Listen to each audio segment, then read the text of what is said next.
Well, hello and welcome to another episode of The Mark Medley Show. I believe this is something like the 96th episode. We're closing in on 100 episodes, and I am thrilled about that. If you don't know who you're listening to, this is the show host, and whom the show is named after, none other than Mark Medley. And today's episode is titled, We've Gone From We Hold These Truths to the Big Lie. As you all know, in the Declaration of Independence, that line is in there, we hold these truths to be self-evident. Yet in 2021, we find ourselves continuously hearing about the big lie.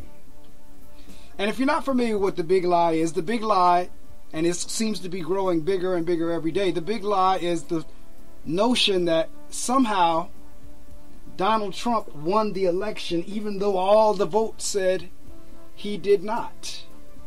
That somehow Joe Biden is not legitimately the president, when the truth of the matter is Joe Biden had more votes electorally and from the popular vote. And yet you have a lot, way more than several. I'm trying to find the adjective that I want to use. That there's a significant number of people who honestly believe that Donald J. Trump was reelected, when in reality he was not. Folks, you're going to have to let it go. The man lost like anyone else. For that matter, if you want to talk about the big lie, in all probability the big lie was in 2016 when Donald Trump won. Because again, in reality, in terms of the popular vote, Hillary Clinton had won that. And it's still questionable as to whether or not Donald Trump had won the electoral vote. So if you want to start talking about the big lie in all probability was really in 2016. I mean, this is just sheer and utter nonsense, where you have states still talking about recounts after they have recounted and recounted again. I'm listening to one interview the other day of someone who was working on the recount, and the interviewer talked to him and asked him about, well, what kind of tests are you doing with the blue light?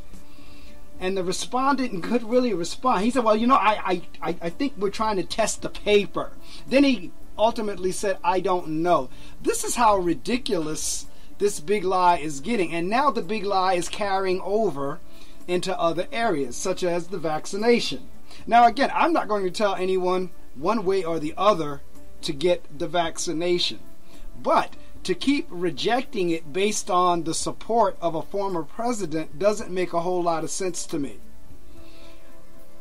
If you're rejecting it for some other reason, or for health reasons or whatever, I kind of sort of get that and see that. But to be rejecting it based on the fact that the former president, of which who has probably taken it himself, because of his ideology, because, not for nothing, I know a lot of what's going on gets blamed on Donald Trump, and I'm not going to take anything away from him, but the truth of the matter is Donald Trump didn't do anything but personify and awaken what was already there. If he did nothing else, he showed us just how sick folks are in this country in terms of their thinking about their fellow human beings, about mankind. Because that feeling had to be there, and once he came and said what folks wanted to say, but for whatever reason, wherever they are in life, could not say or didn't have power to say, he now had power to say it as the most powerful man in the world. And because he could now do that, you can get all these folks now jumped on the bandwagon to the point of almost cult-like, to being brainwashed. So when we start talking about the big lie, this big lie seems to continue. We are now, and Joe Biden just celebrated his 100th day in office, and yet we are still dealing with this quote-unquote big lie. Constant and never-ending foolishness to keep talking about an election that was won fairly and squarely. There was no evidence of any type of massive fraud, no more fraud than any other election that has ever occurred. And yet this constant fraud, I guess they figure if you say it enough time, enough people will believe it. And apparently, they might have something to that. The other night during the address to Congress, there was a senator who made a rebuttal. And in his rebuttal, he said America is not a racist country. Now, everyone's entitled to his opinion. Please, if that's the way he feels, I would not challenge that. But for me personally, as an African American male, and I understand when the president said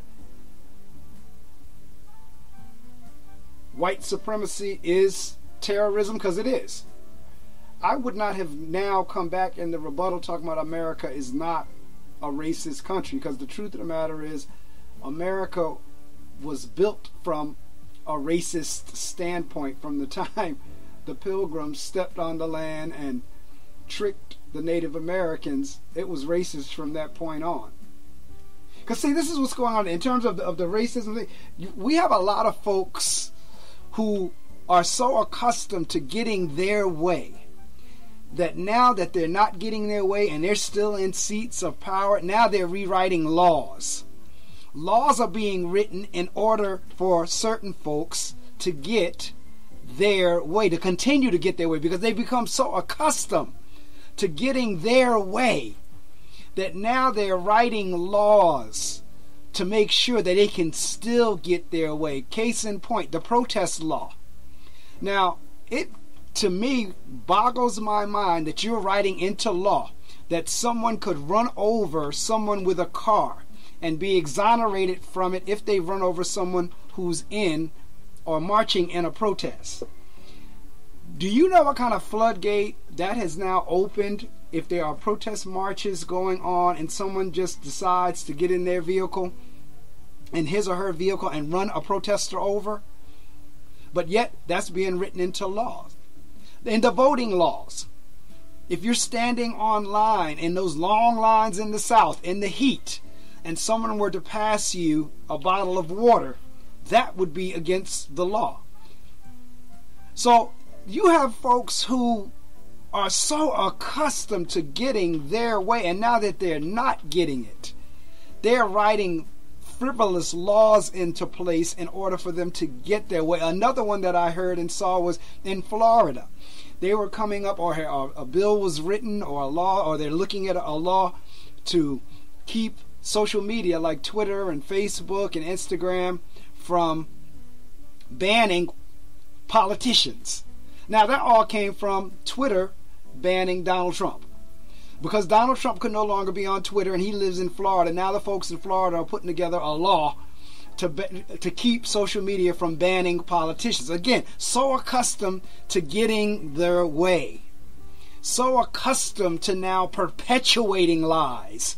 Because see, that's how we've come from. We hold these truths to be self-evident to where we are today in 2021, grappling and constantly now dealing with the big lie. For folks that have any modicum of sense, any modicum, they can see that it's a big lie. They know it's a big lie, and it doesn't matter what color their skin is. It doesn't matter if they're white, black, purple, brown, green, gold. It doesn't matter their skin color. Truth is truth is truth. Truth does not have a left or a right. Truth does not have Republican or Democrat. Truth does not have liberal or conservative. Truth is truth. And so we started with, we hold these truths to be self-evident, and now we're at the point we have worked our way down. We have fallen so far down that we're now to the big lie. And the big lie just continues to grow bigger and bigger every day as more and more things are added to it. And see, again, as I was saying a couple of minutes ago, now you have laws that are being written based on the lies.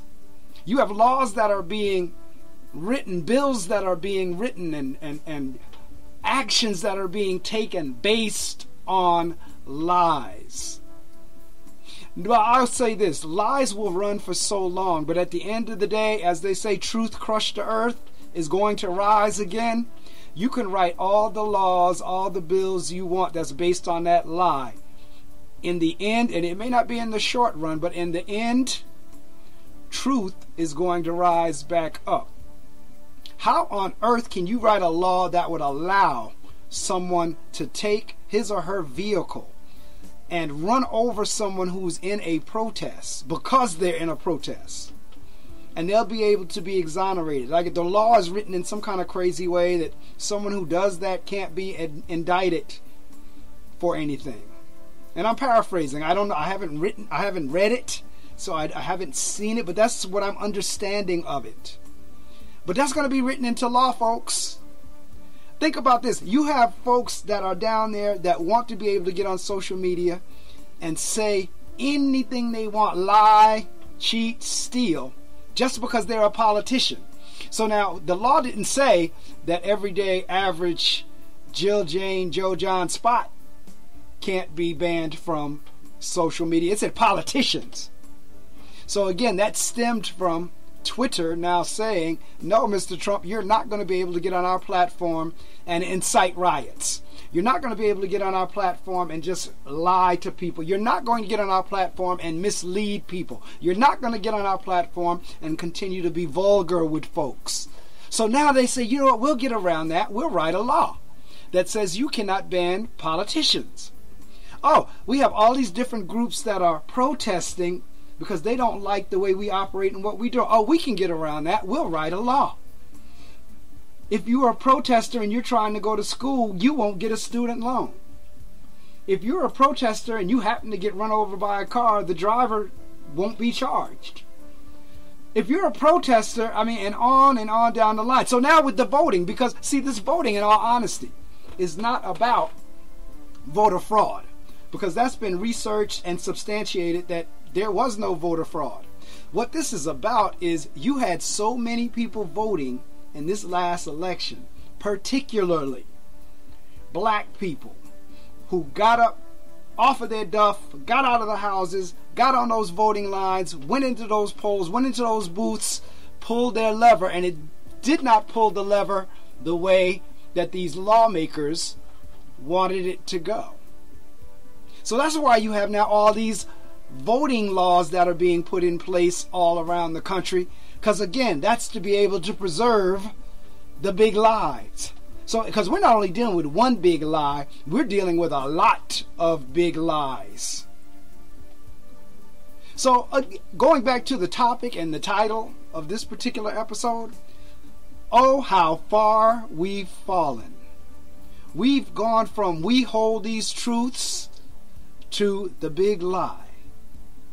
Now, on a happier note, the Mark Medley Show is carried on all the major podcast platforms, and I'm happy to announce that now the Mark Medley Show is a part of the Pandora family. I am thrilled because, as I said, I was already on the major podcast platforms, and just this week I was now approved on Pandora, so you can hear the Mark Medley Show now on Pandora. I ask you to please visit my website, because anything and all the endeavors and all the media that I do, it is the portal there. If you go to marcamedley.com, marcamedley.com, it'll take you to everything. It'll take you to my radio show, the Reading Circle with Mark Medley, and that's broadcast each Saturday morning live on gobrave.org, GOBRAVE.org, as well as heard on FM radio in northern New Jersey, 88.7 FM. So there's the radio show, the Reading Circle with Mark Medley. There's this show, the podcast, the Mark Medley Show. And as I just shared with you, that is heard on all of the major podcast platforms, now including Pandora. There's my blog, The Critical Thinker. That's my blog where I have an opportunity to express in writing the same way I have the opportunity to express verbally here in the podcast. So all of that and more is on my website. If you go to marcamedley.com, you'll have an opportunity to just kind of visit and tour and go through the different tabs to learn more about me. But give some thought to what this episode is about. How far we've fallen. We've gone from we hold these truths to the big lie.